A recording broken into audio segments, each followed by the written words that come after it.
Thank you ఆనందం. పల్లవుట గ్రామస్తుల అందరికీ పేరు పేరున క్రిస్మస్ మరియు సంక్రాంతి శుభాకాంక్షలు తెలియజేస్తూ ఈరోజు మన పల్లవుట గ్రామంలో 11వ తారీఖు మొన్న జరిగిన గ్రామ పంచాయతీ ఎలక్షన్లో మీ అందరి అంటే మీరు నేను కూడా అందరి ఆధ్వర్యంలో ఎనగందుల నరసింహారెడ్డి గారిని సర్పంచ్గా మనము ఓట్లేసి గెలిపించుకోవడం జరిగింది. అదేవిధంగా వార్డు మెంబర్ల ఆధ్వర్యంలో 12 మంది వార్డు మెంబర్ల ఆధ్వర్యంలో మహమ్మద్ రఫీ గారిని ఉప సర్పంచ్గా తీసుకోవడం జరిగింది. అదేవిధంగా మిగతా 11 మంది వార్డు మెంబర్లకు అందరికీ కూడా సర్పంచ్ గారికి ఉప సర్పంచ్ గారికి వార్డు మెంబర్లందరికీ హృదయపూర్వక ధన్యవాదాలు తెలుపుతూ శుభాకాంక్షలు తెలుపుతూ ఇంకా బాధ్యత పెద్దది సర్పంచ్ గా. ఎందుకంటే మాజీ సర్పంచ్ ఇంతకుముందు మన గౌరవ రాజు చెప్పినట్టుగా బాధ్యత చాలా పెద్దది మన గ్రామానికి. అంటే గ్రామం ఇంత మనం ఇక్కడ గ్రూపులలో కొటేషన్ కూడా చూడడం జరిగింది. నేను గ్రామం మీదే బాధ్యత మీదే అన్నట్టుగా చాలా గొప్ప సందేశం ఉంది దాంట్లో ఆ మెసేజ్ లో. ఇది మనం ఎలక్షన్ల కంటే ముందు చెప్పిన మనం ప్రజలకు వార్డు వైజ్ గా మనం ఇచ్చిన ప్రతి సందేశము వార్డు మెంబర్స్ కావచ్చు, సర్పంచ్ గారు కావచ్చు, గ్రామ స్థాయి సిబ్బంది కావచ్చు, గ్రామ సిబ్బంది అందరు ప్రతి ఒక్కరు గుర్తుపెట్టుకొని వార్డు వైజ్ గా వారు నోట్ చేసుకున్న, నేనైతే అందరినీ నోట్ చేసుకోమని కూడా చెప్పాను. వారి బుక్స్ లలో నోట్ చేసుకోండి. అక్కడ ఉన్న ఇంద్రమిల్లు కావచ్చు, సమస్యలు కావచ్చు, డ్రైనేజ్ సమస్య కావచ్చు, ఎలక్ట్రిసిటీ ప్రాబ్లం కావచ్చు, వాటర్ సమస్య కావచ్చు, ఇట్లా కొన్ని చిన్న సమస్యలు ఉన్నాయి. మీరు పెద్ద మనసు చేసుకొని గ్రామస్తులకు ఎక్కడ ఇబ్బంది రాకుండా, ఎందుకంటే మిమ్మల్ని నమ్ముకొని ఇంతమంది ఓట్లు వేసి మిమ్మల్ని దగ్గర నుండి గెలిపించుకునే సందర్భం కాబట్టి వార్డు వైజ్ గా ప్రతి వార్డు ఎవరు వార్డు వారు ఒక మార్నింగ్ ఒక హాఫ్ అన్ అవర్, వీక్లీ ఒక వారానికి ఒక 2 రోజులు అట్లా పోయి అదే వార్డులో ఒకసారి మీరు తిరిగి వస్తాయి, సమస్యలు మీ ముందుకు వస్తాయి. దాన్ని సర్పంచ్ గారి ఆధ్వర్యంలో ప్రతి ఒక్కరు దాని దగ్గర ఉండి సమస్యలను పరిష్కరించుకోవాలని తెలియజేస్తూ ఇక బాధ్యతాయుతమైంది ఇది 5 ఏళ్ల సర్పంచ్ కాలము. వార్డు మెంబర్స్ మంచి ఇప్పుడు ఆనందం చెప్పినట్టు అంత యువకు అంత యూత్ ఇప్పుడు మనకు టీం మొత్తం అందరు యూత్ ఉన్నారు కాబట్టి ఎక్కువ ఇంట్రెస్ట్ ఉంటుంది, చేయాలనే కాన్సెప్ట్ ఉంటుంది. కాబట్టి ఏ వార్డుకు ఆ వార్డుగా పోటీతత్వంగా ఉండాలని చెప్పదలుచుకున్నాను నేను. అంటే ఒక వార్డు వైజ్ చెప్పుకోవాలి, ఒకటో వార్డులో చెప్పాలి. వాళ్ళు రమేష్ వారి వైఫ్ వార్డులో ఉంటే అక్కడ రమేష్ బాగా చేస్తున్నాడు, మీరు 11వ వార్డు, 10వ వార్డు, 9వ వార్డు దల్లుకున్నారని చెప్పే విధంగా పోటీతత్వమే ఉండాలి. అంత గొప్పగా మీరు పనిచేస్తారని తెలియజేసుకుంటూ రాబోయే రోజులలో గ్రామ పంచాయతీ నరసింహారెడ్డి గారు కూడా నా రిక్వెస్ట్ ప్రేమపూర్వకంగా ప్రతి అంటే ఎలక్షన్లు అయిపోయినాయి కాబట్టి పల్లవుట గ్రామం అంతా ఒక కుటుంబం లాగా మీకు మీరు గ్రామ పెద్ద ప్రథమ పౌరుడు కాబట్టి గ్రామ పెద్ద కాబట్టి అందరినీ అక్కడ చేర్చుకొని వారికి ఉన్న సమస్యలు మనకి ఇక భేదాలు లేవు. ఎలక్షన్లు అయిపోయినాయి కాబట్టి అంతా మన ప్రజలే, మన దగ్గరి అందరి కుటుంబాలే కాబట్టి అందరినీ అక్కడ చేర్చుకొని వారికి ఉన్న సమస్యలు తప్పకుండా మీరు ముందు వరుసలో ఉండి చేయాలని చెప్పి ఒక మోడల్ పల్లవుట గ్రామము ఒక మోడల్ గ్రామ పంచాయతీ. మంచి వాతావరణం మన మంచిగా ఉంది ఇక్కడ, అంత ఎక్కడ ఉండదు ఇట్లా. మనకు చాలా ఎక్కడ నేను చిలుపూరు మండలంలో చూస్తుంటే ఎక్కడ ఇంత పెద్ద గ్రామ పంచాయతీ ఉండదు, ఇంత పెద్ద అట్మాస్ఫియర్ ఉండదు. దీన్ని మంచి శుభ్రంగా ఫస్ట్ దీన్ని శుభ్రంగా ఉంచుకోవడం మొదటి ఇక్కడి నుంచే మీరు స్టార్ట్ చేయడం. ముఖ్యంగా సీసీ కెమెరాలు మన ఇప్పుడు గత 2-2.5 ఏళ్ల నుంచి అంతకుముందు మన ఒట్టు మానసం ఉన్నప్పుడు సీసీ కెమెరాలు అప్పుడు పనిచేసేది. తర్వాత గ్రామ పంచాయతీ లేకుండా వాళ్ళ ఫండ్స్ లేకుండా ఇబ్బంది ఉండడం, ఫస్ట్ ప్రయారిటీగా సీసీ కెమెరాలు తీసుకోవాలని.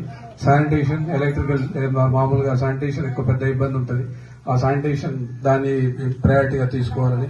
అదేవిధంగా కరెంటు, వీధి దీపాలు ఉంటాయి, ఇలా మీకు ఎలక్ట్రిసిటీ ఆ ప్రాబ్లం రాకుండా చూసుకోవాలని. వాటర్ సప్లై అన్నిటికంటే ఎక్కువ నేను గ్రూప్లలో చూస్తుంటాను, అప్పుడప్పుడు వాటర్ రావట్లేదని. అది ప్రయారిటీగా ఎక్కడ ఇబ్బంది లేదు, అన్ని పైప్ లైన్స్ వేసుకోవడం జరిగింది. అట్లాంటి వాటర్ ఇబ్బంది రాకుండా కూడా గ్రామ ప్రజలకు మీ ఆధ్వర్యంలో ఇవి చాలా చిన్న పనులే అనుకుంటున్నాను నేను. అంటే లగ్నం మనసు పెట్టి మీరు చేస్తే చాలా చిన్న సమస్యలు. అంటే మీరు పొద్దున్నే అంటే నేను మీకు ముందు తెలుస్తుంటది ఇవన్నీ, అప్పటికప్పుడు రావు ఇవన్నీ చేయాలంటే. మీరు పొద్దున్నే ఒక 1 అవర్ మీరు మీ బైక్ వేసుకొని గ్రామం తిరిగి వస్తే వారానికి ఒక 2-3 రోజులు వార్డు వైజ్ తిరిగితే మీ ప్రతి సమస్యలు మీ నోటీసులో వస్తాయి. దాన్ని మీరు తప్పకుండా దగ్గరుండి పరిష్కరించుకోవాలి. మంచి పేరు అంటే ఇప్పుడు 9 లక్కీ నెంబర్ కూడా ఉంది మీకు. ఇప్పుడు 9వ సర్పంచ్ గా నేను ఇలా వస్తుండే చూసిన అడిగిన బాబును అడిగిన, బాబు ఎంత ఇప్పుడు నరసన్న ఎన్నో సర్పంచ్ మన గ్రామానికి అంటే 9 అంటే లక్కీ నెంబర్ కూడా వచ్చిందా మంచిగా అని చెప్పిన.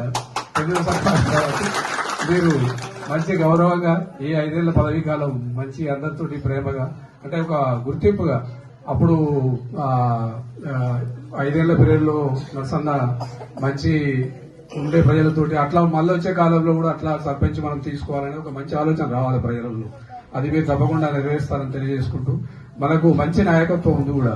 మనకి ఇప్పుడు స్టేషన్ గన్పూర్ నియోజకవర్గ గౌరవ ఎమ్మెల్యే గారు, గౌరవ ఎంపీ గారు ఒకటే కుటుంబంలో ఉన్నారు కాబట్టి చాలా గొప్ప విషయం ఇది. మనం ఆ అవకాశాలు వాడుకుందాం. మనకు గ్రామ అభివృద్ధి, మన పల్లగుంట అభివృద్ధి చాలా ఇంపార్టెంట్. మనకు పార్టీలతో సంబంధం లేకుండా వారి నాయకత్వాన్ని బలపరుస్తూ తప్పకుండా మనము రాబోయే రోజుల్లో అన్ని ఫండ్స్ ఎక్కడ అవసరం ఉన్నా గానీ మీకు సహకరించడానికి గౌరవ ఎమ్మెల్యే గారు ఉన్నారు. వారికి ప్రత్యేక అభిమానం పల్లగుంటే వారు తప్పకుండా అన్ని ఫండ్స్ మీకు ఏది కావాలన్నా చాలా ఫండ్స్ తీసుకొచ్చినాం కూడా. ఇప్పుడు ఈ టూ ఇయర్స్ లో చంద్రశేఖర్ గారు చెప్పినట్టు 1,50,00,000 రూపాయలతోటి అన్ని పల్లెలతో సహా సీసీ రోడ్లు వేసుకోవడం జరిగింది. 25 లక్షల రూపాయలతోటి మనం హెల్త్ సబ్ సెంటర్ చేసుకోవడం జరిగింది. 5 లక్షల రూపాయలతోటి ముదిరాజ్ కాలనీకి, ఎస్సీ కాలనీకి వాటర్ సప్లై ప్రాబ్లమ్స్ ఉన్నారు అక్కడ అంటే వాళ్ళు వీళ్ళు చెప్తే ఆనందంగాని వీళ్ళు చెప్తే ఇమీడియట్ గా 5 లక్షల రూపాయలు దాన్ని కూడా తీసుకొని ఆ వర్క్ కూడా చేయించుకోవడం జరిగింది. మనకు రైతులకు ప్రధాన సమస్య మనకు కరెంటు, రైతులకు షట్ డౌన్ కావడము, వోల్టేజ్ తక్కువ రావడం ఇది పెద్ద సమస్య గ్రామానికి. ఇప్పటి నుంచి కాదు, నేను ఎన్నోసార్లు పెద్ద రైతులు అందరూ చెప్తుంటారు. మీరు ఏం చేస్తారో తెలియదు, సబ్ స్టేషన్ కావాలంటే గౌరవ ఎమ్మెల్యే గారు రిక్వెస్ట్ చేసి దానికి మనకు పలవుటకు సబ్ స్టేషన్ శాంక్షన్ అయింది. అది టెండర్ ప్రాసెస్ లో ఉంది. రాబోయే రోజుల్లో గౌరవ ఎమ్మెల్యే గారు ద్వారా మనం దాన్ని కొబ్బరికాయ కొట్టించుకొని చేయించుకోవడం జరుగుతుంది. అదే దాని వాల్యుయేషన్ ఆనందం బాగా ఇట్లాంటివి బాగుంటాయి.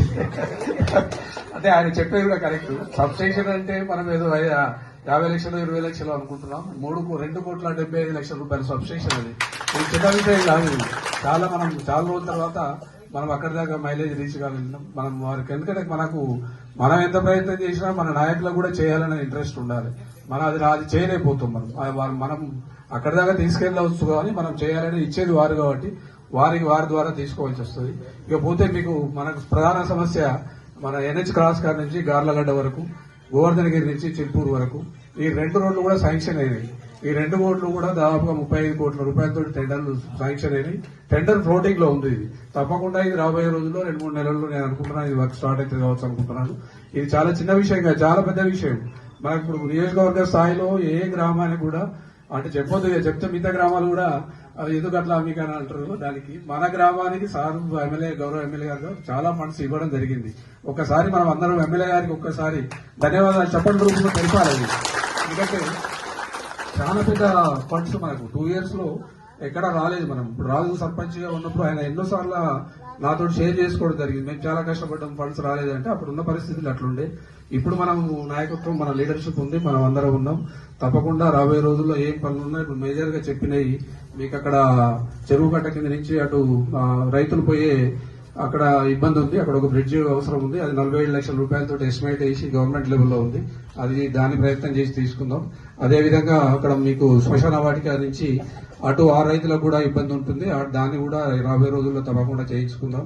ఇకపోతే 2 రోడ్లు చెప్పడం జరుగుతా ఉంది. ఒకటి మన ఇప్పుడు కొత్త ఎస్సీ కాలనీ నుంచి చిల్పూరు పోయే కనెక్టివిటీ రోడ్డు, అది ఆల్రెడీ మెటలింగ్ అయిపోయింది. దాన్ని బీటీ చేయాలి. అదే రాధారం పోయే రోడ్డు కూడా అంటున్నారు. అది చేయించుకుందాం. ఇవన్నీ పెద్ద వర్క్స్ కాబట్టి అవకాశం బట్టి తప్పకుండా అవన్నీ వాడుకుందాం. గ్రామ సమస్యలు ఏదున్నా గెలిసినాము యుద్ధము చల్కేల్కతము పగలేంది పై ప్రతీకారమేంది వై బతుకుతున్న ఈ నేల కోసము నమ్మినోళ్ళ కోసము పడాలి కష్టము వాళ్ళ బాధలన్నీ